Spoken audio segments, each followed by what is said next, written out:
Welcome to Burst Mode, Mark. It's fair to say that last week's launch of the Sony A7C has got everyone talking, and our audience will be super keen to find out more about this new model. Before we do that though, some minor housekeeping. If there's a question you'd like to ask, please use the Q&A button at the bottom of the screen. So over to you, Mark. Let's get straight to it. Great. Well, hopefully you can hear me and everything. So yes, Mark Baber from Sony. I'm the technical marketing manager for the UK and Ireland. So basically run all the events. Yes, the A7C, we launched it this week. An incredible camera, very new to our range. It's a very flat retro modern style camera. And because we started a bit later as well, I don't think we're going to have enough time to do the intro video, but let's see how we get on.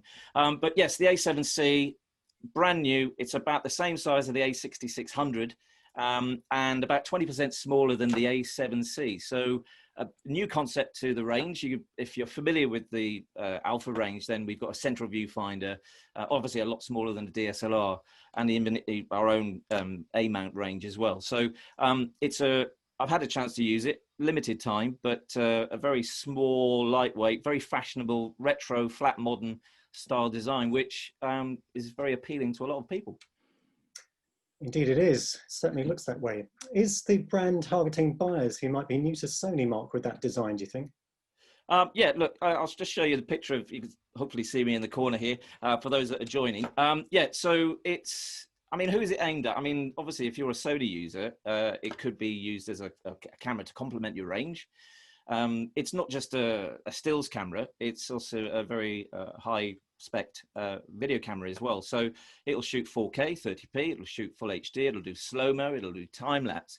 So for anybody that's interested in maybe vlogging or travel or landscape or anything like that, then it's an ideal video to do what we call hybrid photography. So a little bit of stills and a little bit of video. And if you kind of match it with a grip, or kind of when I say grip, an actual handle grip rather than a battery grip, then you can use the Bluetooth functionality to obviously record yourself with now what's been added to 3 cameras in our range now is a flip out screen. So I think it's appealing to everybody. I mean, you can see here from the design, it's a pretty stylish camera, which is very different to the rest of our traditional look cameras. But it can be, travel, vloggers, street photography. I forgot to mention that. When I did go out, I had a chance to shoot some footage out in the local high street, and you get the occasional, oh, that looks nice. Well, they weren't talking about me, but obviously the camera. But very this two-tone flat retro kind of metallic look, and black traditional, and then we also will do another body in the traditional black as well. So I think it's appealing to everybody because of the look, but maybe good for, because of the small form factor, very good for travel, street, that kind of stuff. It's it's not obtrusive.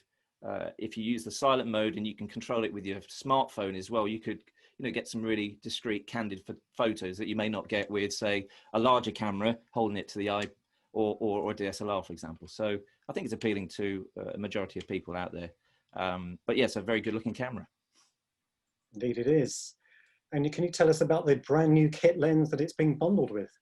Well, it's funny you say that. I've got some footage here. The kit lens is really, really small. I mean, it's probably one of the smallest kind of pancake zoom lens I've seen in the Sony range. Yes, I know there's lots out there from other manufacturers, but for us, it's very, very small. It's f4 to 5.6, so it's not constant. It's not the brightest or the sharpest lens you'll find in the range, but as a kit lens, a starter lens, it's a fantastic addition to the range. And we've got something like 57 native lenses now in the range, and the mount that it fits on is the same for the full frame mount, the APS-C mount, and also our Pro camera mount. So any lenses that you buy for our system, you don't need adapters. You can use that all the way through the system, and that's full AF, full functionality. But you can see here it's got a metal bayonet fitting as well, so that gives you a little bit of good quality, a good fit to the body. And for those Sony users that are familiar with, say, the 50mm 1.8, it's the same type of build quality. And in this video here, I've managed to obviously combine the two together.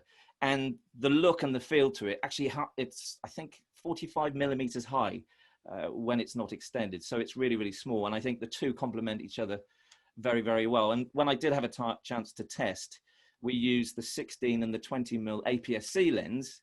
And for those of you that are not aware, the APS-C lenses, when you put on a full frame body, will automatically crop by 1.5 times. So say a 20mm lens will become, a 30mm equivalent to full frame. So you could, you can carry a small amount of lenses, but actually have quite a large focal length in your bag. And a lot of questions this week we've been asked about our battery life and things like that. Well, it's got the same battery as the A7 Mark III. So just because it's smaller doesn't mean that the performance of the camera suffers. And in fact, actually, I think it's tweaked a little bit more to just be ahead of the A7 III. But the lens, incredible. And if I do a side-by-side comparison for size and weight, you can see here, actually, that's the body. But anyway, I'll come back to me. That's another demo. But yes, it's a very small, lightweight, compact lens. It's a click and twist. So when you twist it, it'll extend to 60 mil, and it's really, really small. So I didn't even know sometimes I had it over my shoulder. Excellent. And obviously these days, very important for vloggers and filmmakers to be well catered for. And that's certainly the case here. Correct, Mark? Yeah, absolutely. I think, what I was really pleased with, and I don't think we'll have enough time today to go through, so many demos, but is how sharp the kit lens was. And in the center, it was very much like for like to the 50mm 1.8. So what I mean by that is being sharp is obviously going to give you good resolution.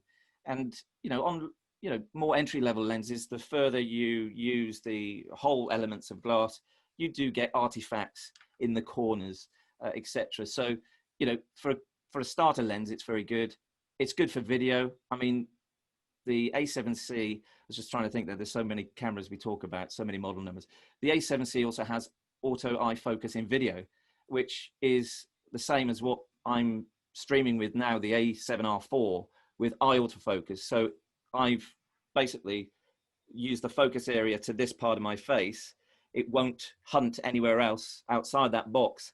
And then the eye square, I can't show you it on here because I'm recording, but on the eye square, the square will go on the eye and it will track. It just won't let go. The reliability and the accuracy is superb. And this is technology obviously coming from the higher end of our range. So yes, it's great for video, great for stills. Excellent. And can you tell us about the 4K photo mode? Yes, so some brands have 4K photo. It's something that in the last few cameras we've had, it's called photo capture. And I think for maybe a new user looking to buy or come into the system and looking at the A7C, for example, you can shoot 4K video in the camera. You can also shoot full HD and slow-mo. I mentioned that earlier. And in the photo capture mode, you can actually pause it and go second by second by second.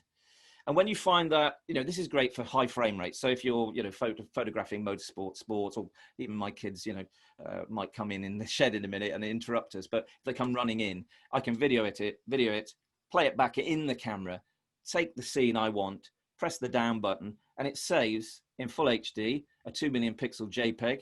Or if I'm shooting 4K, which is 4 times greater data or greater ability to play with the files, I then get 8.3 million pixels. So actually not massive amounts of resolution, but it could be something like a vlogger or a filmmaker or something that could actually do it in camera before maybe they do it post. And I think these days we're all trying to get everything right in camera before we then sit hours or days editing, after we've taken the shot. So it's a really good function. It's hidden away in the menu, but the fact is, yes, it can be done like other manufacturers. So quite cool to have in a camera like this, especially if you're doing some street photography and you want to do some in-camera processing. So it's really good.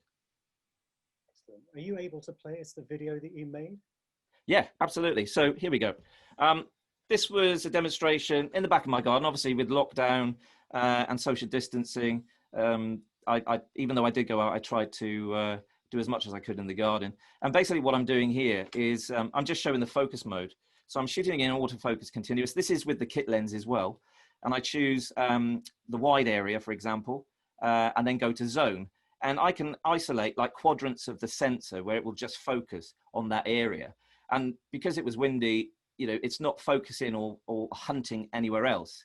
So I'm telling the focus, the phase detection on the sensor where I want it to be. So like I said earlier, accuracy and reliability is really important with this. And with Sony autofocusing, it's one of the best I've used, and I've used a number of cameras with previous employers before. So, and then the tracking. Now, real-time tracking is only available on higher end cameras like the R4 and the A9 II, and there are some more. But this isn't available on the A7 III, and this is like for like with the A7 III. Can you see this? It's just locking on. I know it's not a fast moving object, but it just doesn't move. I've told it where to focus.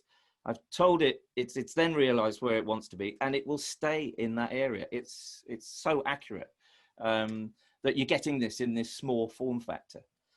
Another demo here as well. This is the crop mode. So we're shooting 24 million pixel full frame. I go into the menu system, and what I do here is I change it to what we call Super 35 or APS-C. So APS-C is 1.5 times smaller than full frame. And when you do that on our cameras, you'll see a little like a frame appear on the screen. You can see it underneath 10 million, and the resolution drops from 24 to 10. And the reason why I'm showing you this is that when I crop it, I zoom in on the camera at about 300%. Look how sharp it is. Right, this is an entry-level camera, raw, straight out of camera. Don't worry about the autofocusing and the actual subject, but look how sharp it is, and that's straight out of camera. So this is a really a kit lens that traditionally kit lenses on cameras don't tend to be as good as say the higher quality lenses. Obviously, the price is in relation to that.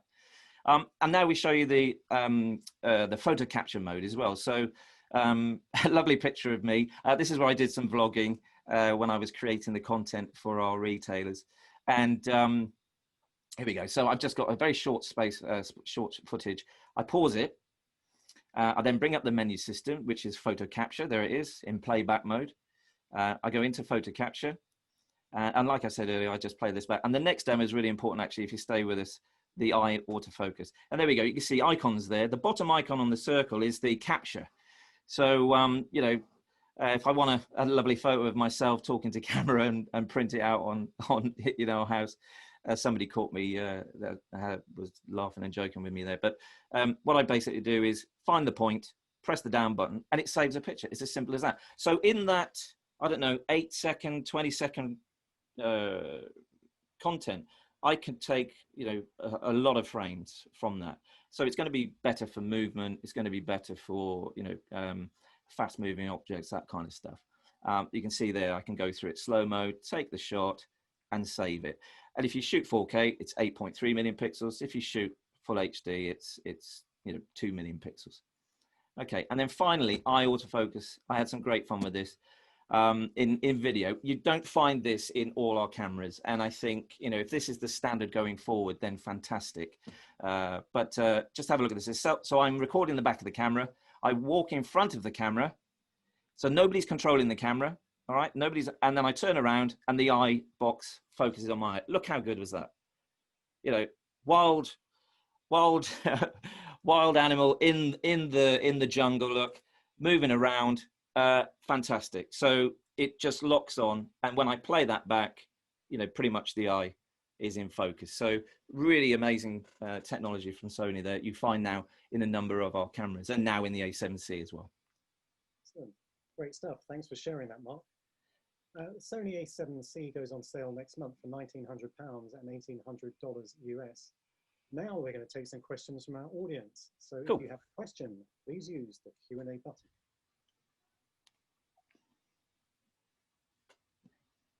Okay, first question for you, Mark. I love the silver A7C and hope to see the A7 IV in this color in the future. So you love the A7 IV? I've never heard of it. Sorry. We're obviously talking about the A7C. I'm glad you like the color. I mean, yes, it's very different for us to have something like this in the range, and I think it's a really good addition as well. I like the standard form, black format of the cameras, but to have this quite stylish looking, I think it's, like we said earlier, it's going to be appealing to a number of users here. So looks great. I mean, hopefully you'll agree with me and the people that are watching this that's the case. My preference is the silver and black, and I enjoy using it. Fantastic. Paul Dyer is asking, can you show a size comparison with the A7, please?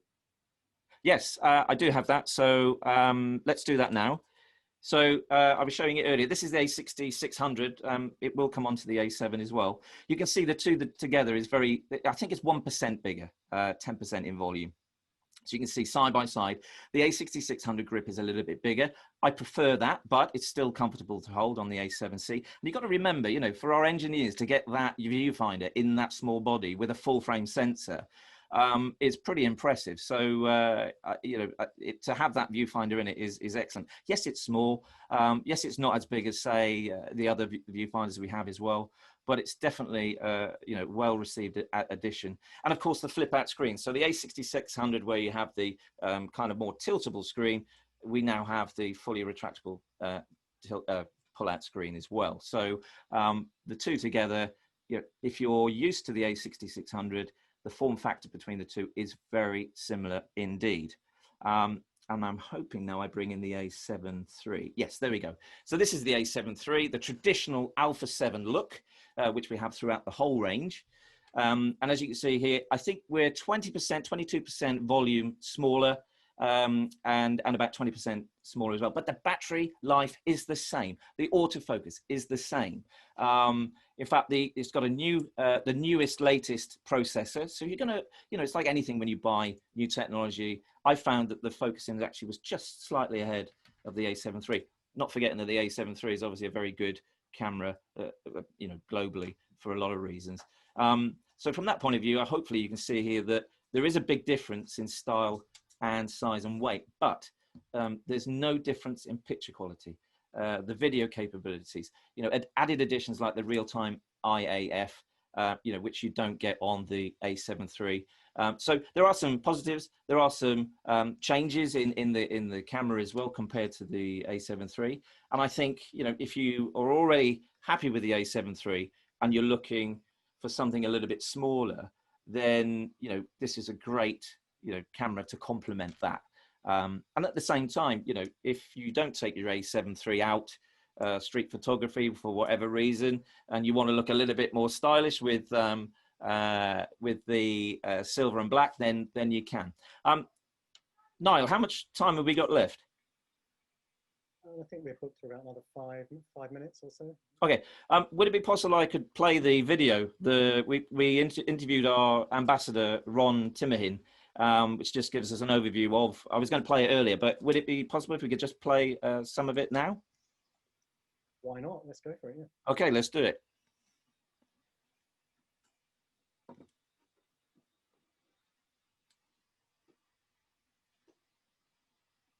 Alpha.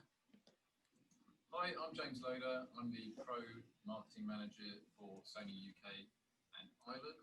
I'm very lucky to be here today with Ron Timmerhin, Sony Europe Imaging Ambassador. And Ron is going to be talking to us a little bit about our brand new Alpha 7C camera. Hey James. Yeah, I've been very, very fortunate to have my hands on this wonderful piece of kit for the last week or so. And yeah, I've been testing it out, putting it through its paces, and I've come to a verdict. So I'm going to share my thoughts. Cool, man. Okay, so what did you first think when you saw it then? Okay, so first impressions are, it's incredibly small, it's incredibly light, and the fact that it's got a full frame sensor in this is just beyond belief, really. The power for the size, I mean, it's like compact size pocket power, you know, it's like absolutely the same, but that's the first immediate thing that struck me personally. And how does it feel? Like, is it, you know, you feel it's nice and solid and... I mean, it's wonderfully made, yeah, it's like, it's very, very sturdy. I don't feel like it's any cheap materials I've been using this. It feels like a compact camera, but just more powerful. It's very hard to explain. Wonderfully made, yeah. And styling-wise, what do you make of the kind of new direction for this? So I love this metal on the top. I think it gives it a very distinctive film camera feel or vibe, which I really, really love, and it looks very, very professional. So I think one thing that I loved, especially about this, is that when you are out shooting in the field or out in the city, it doesn't look like an A7R Mark IV, for example. It doesn't look like a very expensive, high-end professional piece of kit. So you can get away looking like a tourist, which makes it incredible for street photography or for just filming things on the go. And I guess, you know, something that lends itself to that as well is that vari-angle screen, being able to, you know, utilize that rather than having it up against your eye. Again, it allows you to be a little bit more unobtrusive in those kind of situations, right? Yeah, 100%. I mean, the vari-angle screen is a dream for me, actually. It allows you to get into unique positions without having to break your back trying to get those unique shots. Yeah, very, very, very useful tool to have. So there's often a bit of a misconception that our Sony full-frame glass is rather large.